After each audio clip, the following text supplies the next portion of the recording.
How to secretly screenshot on Snapchat without knowing them.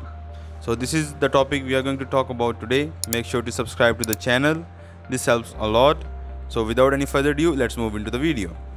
First of all, open Snapchat on your mobile. As you open Snapchat, go to the chat option and now select someone's snap that you want to save. So I am going to select a random snap right over from here.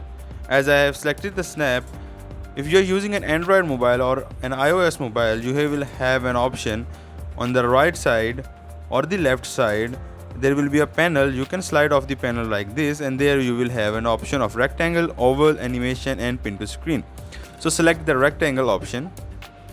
As you select the rectangle option, a rectangle will apply on the screen. Now resize the rectangle, the part you want to save. So as you resize the rectangle, then click on this done option. As you click on the done option, now you can see you have screenshot someone and you can save this screenshot without them knowing. So this is all from the video. Make sure to subscribe to the channel. Also hit the like button. If you have any question, put them down in the comment section. Thank you. Have a nice day.